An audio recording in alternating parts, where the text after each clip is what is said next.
اعوذ باللہ من الشیطان الرجیم بسم اللہ الرحمن الرحیم۔ قرآن مجید میں کل 114 صورتیں ہیں اور 114 صورتوں کے اندر سب سے سخت ترین عذاب یا جہنم کی سب سے سخت ترین ڈسکرپشن اگر کسی صورت میں دی گئی ہے تو وہ 104 نمبر صورت سورۃ الہمزہ ہے۔ جہنم کا عذاب سنتے ہی عام طور پہ ذہن میں یہ آ جاتا ہے کہ ہو سکتا ہے شرک کے اوپر ہو، بدکاری کے اوپر ہو، چوری کے اوپر ہو، سود کے اوپر ہو، لیکن حال یہ کہ اس صورت میں ایسی کسی چیز کا ذکر نہیں بلکہ ان دو باتوں کا ذکر ہے جو عام طور پر آج کل ہمارے معاشرے میں سوئی ڈش کی طرح کی جاتی ہیں، اور وہ ہے ویل لکل ہمزۃ لمزہ، تباہی بربادی ہلاکت ہے ہر ہمز اور لمز کرنے والے کے لیے۔ ہمز اور لمز کے مفسرین کرام نے مختلف معنی لکھے ہیں۔ وہ لکھتے ہیں ہمز کے 4 معنی ہیں۔ نمبر 1، یہ کسی انسان کے پیٹ پیچھے اس کے عیب گنوانا، اس کی برائیاں گنوانا، وہ فلانا وہ کیا نالائق ہے، وہ کیا نکما ہے، وہ کیا سفارشی ہے، اس کو تو بات کرنے اور کپڑے پہننے کا ڈھنگ سنگ ہی نہیں آتا۔ دوسرا معنی لکھا ہے ہمز کا کہ لوگوں کا پردہ نہ رکھنا، لوگوں کا پردہ چاک کرنا، اگر کسی کا کوئی سیکرٹ کوئی راز آپ کو معلوم ہو جائے فوراً پبلکلی سب کو بتا دینا، او فلانے کی بات پتہ لگی ہے، اس کی منگنی ٹوٹ گئی ہے، اس کا تو چکر چل رہا ہے فلانے کے ساتھ، وہ تو ایگزام میں فیل ہو گیا ہے۔ اور نمبر 3 یہ کہ دوسروں کی عزت اور اس کی ساخت کو نقصان پہنچانا، اگر کسی محفل میں کسی کی تعریف ہو رہی ہو تو فوراً سے اس شخص کی کوئی ایسی برائی بیان کر دینا جس سے اس کا امپریشن اس محفل کے اندر خراب ہو جائے۔ یعنی اگر لوگوں کے دلوں میں اس انسان کے لیے محبت ہو، عزت ہو، تو صرف حسد کی بنیاد پر کہ لوگ میری تعریف کیوں نہیں کرے، میرے بچوں کی تعریف کیوں نہیں کرے، اس انسان کی مخالفت شروع کر دینا اور جھوٹی سچی لگا کر لوگوں کے دل اس سے برے کر دینا۔ علامہ آلوسی رحمۃ اللہ لکھتے ہیں کہ جس وقت یہ 3 کام ہوں گے تو اس کا رزلٹ وہ چوتھا کام نکلے گا، اور وہ چوتھا کام کیا ہے؟ الکسر، یعنی توڑنا۔ ان تینوں کاموں کا نتیجہ یہ نکلے گا کہ پھر بعض اوقات رشتہ داری ٹوٹ جائے گی۔ جب آپ ایک انسان کی ہر وقت عیب بیان کریں گے، اس کی کسی برائی پہ پردہ نہیں رکھیں گے، لوگوں کے سامنے ہر وقت اس کا امپریشن خراب کریں گے، تو اس کا خود بخود رزلٹ یہ نکلے گا کہ وہ انسان آپ سے اٹھنا بیٹھنا چھوڑ دے گا اور اس کا سارا گناہ آپ کے اوپر آئے گا۔ چنانچہ رسول اللہ صلی اللہ علیہ وسلم نے ایسے لوگوں کے بارے میں ارشاد فرمایا، مسلم احمد کے اندر حدیث شریف ہے، شرار و عباد اللہ کی مخلوق میں سب سے بدترین انسان کون ہے؟ المشاؤون بالنمیمہ، جو لوگوں کی پیٹ پیچھے ان کی برائیاں بیان کرتے ہیں، ان کی چغلیاں کرتے ہیں، والمفرقون بین الاحبہ، اور آپس میں محبت کرنے والوں کے درمیان نفرتیں پیدا کرتے ہیں، ان کے دلوں کو برے کرتے ہیں ایک دوسرے سے برائیاں کر کر کر، والباغون البراء اللعنت، اور بے گناہ اور معصوم لوگوں کو بدنام کرنے کی کوشش کرتے ہیں جن کا کوئی قصور نہیں ہوتا، فضول میں ان کی طرف اس قسم کی نسبتیں کرتے ہیں جو کام انہوں نے نہیں کیے ہوتے۔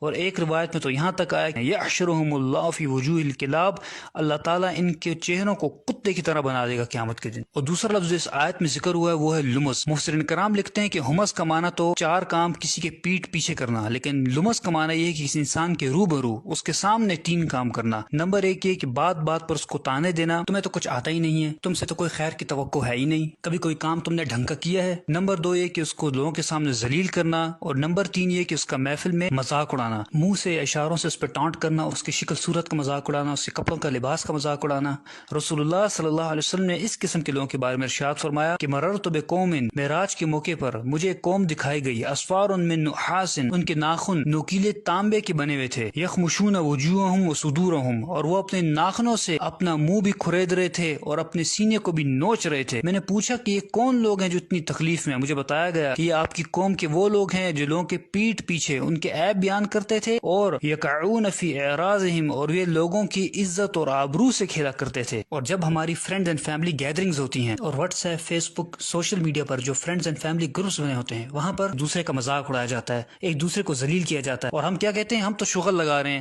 ہم تو کٹ لگا رہے ہیں، لیکن ہمیں اس بات کا بالکل احساس نہیں ہوتا کہ ہم کس طریقے سے ایک انسان کا دل دکھا رہے ہیں، اس کی دل آزاری کر رہے ہیں، اس کا مذاق اڑا رہے ہیں، اس کو ذلیل کر رہے ہیں محفل میں، اور جانتے ہیں کہ اگر آپ ایسا کر رہے ہیں تو آپ کا انجام کیا ہوگا۔ ایسے لوگوں کے بارے میں رسول اللہ صلی اللہ علیہ وسلم نے ارشاد فرمایا کہ ان لوگوں کو جہنم کی ایک وادی میں ڈالا جائے گا جس وادی کا نام ویل ہے، ویل واد فی جہنم، یہ جہنم کی ایک وادی ہے، تعوذ منہ جہنم، اور یہ اتنی خطرناک اور گرم ترین وادی ہے کہ خود جہنم اس سے پناہ مانگتی ہے، کل یوم 70 مرہ، 70 دفعہ جہنم خود پناہ مانگتی ہے اس وادی سے کہ یا اللہ مجھے اس سے پناہ میں رکھ۔ ایسے لوگوں کو اس وادی میں اللہ تعالیٰ ڈالے گا۔ اور امام راضی رحمۃ اللہ لکھتے ہیں کہ یہاں جو ذکر ہوا ہے ویل کا، یہ ویل بیسکلی کیا ہے؟ یہ بدوائیہ کلمات ہیں، اور یہ کس کی طرف سے ہیں؟ جب آپ کسی انسان کی عزت ساخت کو نقصان پہنچاتے ہیں، اس کا مذاق اڑاتے ہیں، تو جو اس کی دل آزاری ہوتی ہے اور وہ جو دل سے بدوا نکلتی ہے، یہاں اس کا ذکر ہے۔ دوسرا معنی وہ لکھتے ہیں کہ یہاں ویل سے مراد ہے کہ اللہ تعالیٰ آپ کو بدوا دے رہے ہیں، آپ یہ کام کر رہے ہیں، ویل لکل ہمزۃ لمزہ، آپ سوچ لیں کہ اللہ تعالیٰ فرما رہا ہے کہ تو تباہ برباد ہو جا، تو اس قسم کے کام کرتا ہے، تو ایسے انسان کو کیا دنیا میں ملنے والا ہے اور کیا آخرت میں ملنے والا ہے۔ اور اب یہاں اس نفسیات کو بھی سمجھ لیجئے کہ یہ کام کر کرتے کون لوگ ہیں؟ تو اس آیت میں آگے اللہ تعالیٰ نے فرما دیا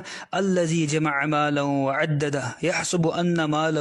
اخلدہ، وہ لوگ جو مال جمع کر کر کے رکھتے ہیں اور سمجھتے ہیں کہ ان کا مال باقی رہے گا۔ یعنی کیا معنی ہوا؟ معنی یہ ہوا کہ وہ لوگ جو آپ کے فرینڈز فیملی سرکل کے اندر آپ کے مقابلے میں اسٹیٹس میں زیادہ ہیں، تعلیم میں زیادہ ہیں، مال و دولت میں زیادہ ہیں، ان کا بیک گراؤنڈ زیادہ مضبوط ہے، تو پھر ایسے لوگ خود بخود اپنے آپ کو سپیریئر سمجھتے ہیں۔ جب یہ سپیریئر سمجھتے ہیں تو پھر یہ آپ کو حقیر سمجھتے ہیں اور آپ کو ذلیل کرتے ہیں، آپ کا مذاق اڑاتے ہیں۔ اور معذرت کے ساتھ ان لوگوں سے زیادہ قصور ان لوگوں کا ہے جو لوگ ان کے اندر گھسے بیٹھے رہتے ہیں ہر وقت، جو ان کو ہر چیز میں اپنا بڑا بناتے ہیں۔ جب یہ لوگ ان کو بڑا بناتے ہیں تو ان کو موقع ملتا ہے کہ اس قسم کے کام کرتے ہیں۔ اور امام رازی رحمۃ اللہ علیہ ان پالشی اور چاپلوس قسم کے لوگوں کے بارے میں لکھتے ہیں کہ جس وقت ان امیر لوگوں سے یہ اٹھ کر جاتے ہیں تو یہ امیر لوگ ان کے پیچھے بھی ہنستے ہیں، اور یہی ان کی سزا کے لیے کافی ہے۔ اور یاد رکھیں کہ یہ دنیا میں سزا ہے، لیکن آخرت میں ان کو بھی اتنی ہی سزا ملے گی جتنا کہ مذاق اڑانے والے امیر لوگوں کو سزا ملے گی۔ اور آخر میں اللہ تعالیٰ سے دعا ہے کہ اللہ تعالیٰ ہمیں زبان کے شر سے بچائے، اور اب تک جو بھی زیادتی ہم سے ہوئی اللہ تعالیٰ اس پہ معاف فرمائے اور ہمیں سچی توبہ کرنے کی توفیق عطا فرمائے۔ سب سے دو درخواستیں ہیں، ایک دو نفل پڑھیں اور اللہ تعالیٰ سے معافی مانگیں،